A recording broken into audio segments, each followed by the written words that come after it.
Yo, yo, yo, what is up, everyone? Welcome back to a brand new video here on the channel. So, hope you guys are all having a great day. Now, yes, I apologize immensely. I was not expecting to be out for this long. I was actually at a camp, for those who don't know, if you're not on my team or anything like that.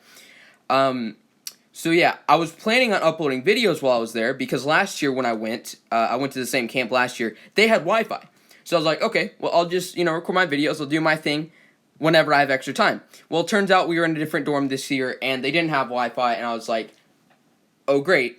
So yeah, I apologize that there's been no videos. I'm actually leaving for another camp later this afternoon, which also has no Wi-Fi. So, I will try and get out as many videos as possible today. So if you see like 4 to 5 videos, just like spread them out over the next couple days, because I should be out until Friday. So anyway, this week is feeding event. So for those who don't know, this week's event will be feeding 6 weeks after the last one, which is quite unusual. Normally it's like 9 weeks in between them. I think PG's like, yeah, screw you guys, because you made us change back the dragon that we nerfed, the Whitzel guy, the mythic. But, which by the way, guys, thank you guys so much for sharing that video. Like 5,000 views pretty quickly. They changed it pretty quickly. So yeah, I appreciate that. I think it'd be really cool if we could have that happen a lot. If people, PG starts doing stuff that's not good, they change it, like that type of thing. That's amazing. I really appreciate that. But this week's event is feeding. So I'm going to go and give some tips, some strategies, some, normal stuff that we do here. And yeah, so for those who are new to the game or you haven't seen feeding event, basically you get points for leveling up dragons using food. So let's say I wanted to level this guy. Every single 10 food that you use is a point. So this would give me 1.17 mil, would give me 170, sorry, would give me 100 and what? 110.7, 117,000, I guess, roughly, something like that, points in the event. So you get points for using food for leveling up dragons. You don't get points for the XP that you use, by the way. Some people were asking if that had any effect. It does not, but also, and this is one of the biggest things, and this is how a lot of people get points. In fact, you can get well over 1 million points just by doing this. You don't have to have any XP on your dragons, but if you do this, it is really, really effective in terms of getting a ton of points. So what you have, all you have to do is you go here, you see how it says feed dragon, and it's 105k. This is like one of my biggest tips. If you don't do this, start doing it. You can start feeding the perch. So for example, if I do this, I would do that.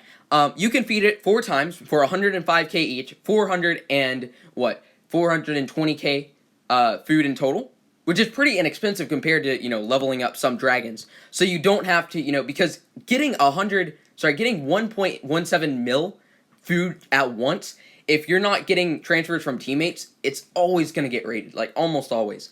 So being able to just use that food as you get it on the perches is very, very useful. So yeah, that's 420k, which is what, 42,000 points in the event, pretty easily. And this can be used every, I believe, like, you can start feeding it again once it goes under 95%. So if I fed it all the way, it would be 100%, and you can't feed it anymore. But after, I think it's either 90% or 95%, you can fill it back up for another 105k. So yeah, this is really, really effective, so you don't have to save up a bunch of food. As soon as you get, enough food, like if you wake up in the morning and you can collect your farms, you can get whatever this is, like right here. Like when I wake up, normally it's like 150k or so. You just use it on that, you get easy points. It's pretty simple. You don't even have to, save up a ton of XP on your dragons. Because if you're like me, I don't really have a ton of dragons that I can level.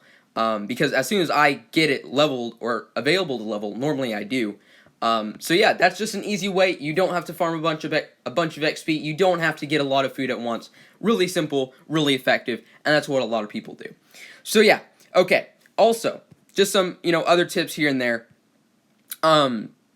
This is one of the really nice things about having these food production boosts, because you see that it says the production plus 200%. Now there is a glitch, and I hope PG isn't listening, but sometimes I notice this with my lumber production. When I would wake up in the morning, each lumber mill would give me 1.5 mil. lumber when I woke up in the morning. I think it's a glitch. I'm almost 100% certain it is. But that was each lumber mill, and then you add on the elite bonuses. So I'm guessing that there's some sort of malfunction or something, because I think that happened like every single morning. So for some reason or another, I got a ton. So yeah, and that also happened with my food mills as well, or the food farms. So yeah, definitely worth it. You use this, you say apply 2%, double food production and protection, which is really, really nice, especially overnight with your farms. They can't take everything, right? So it's really effective.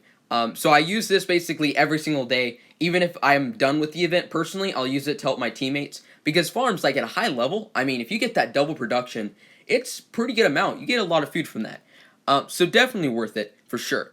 Now, in terms of like when you should get food, because it's basically a famine, right? You can never get enough food. There's never food. It's like every single person after the first hour of the event has zero food. Like it's just zeros all across the board.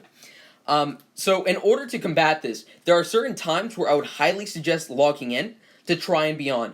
The first hour. The reasoning behind that is because normally these events start when a lot of Americans are at work. So they have like full everything, right? They're ready to go, okay? But at the very start of the event, you'll go to the attack log, you'll see everybody has like 500k food. Normally I get well over 1,000,000 points within the first 30 minutes of the entire event. Then after that, it's kind of like just whatever I can get, right? So the first hour is like the time to be on, because that's when, either, people are asleep or people at work. It's a great time. It's like prime time, It's like happy hour, right? Except it's not like, beverages. It's food. I don't know where I was going with that. But anyway, you get my point. It's a really good time to be on. Also, the last few days, everybody is kind of finished besides feeding perches. So a lot of people will have a ton of food then. So really, after the first hour, nobody has it until like the last 2 days. Maybe last 1 day. So yeah, I don't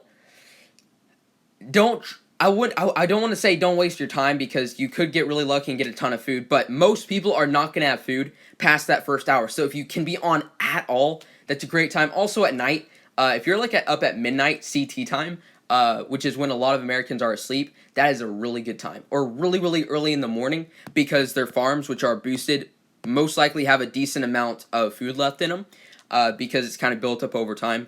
That is a great time to do it as well. So yeah, those are the kind of the prime hours to be on. And let's see here. Oh yeah, always, this is kind of like a more, just a note. Whenever you're trying to save up a ton of food, what you can do is you can transfer between your teammates. So for example, if I had like a bunch of food, right? What I would do is, we call it bouncing. I know a lot of you guys know what this is, but just in case you guys don't, basically what you can do is you can just send whatever extra food that you have to another teammate, and then you can send it back.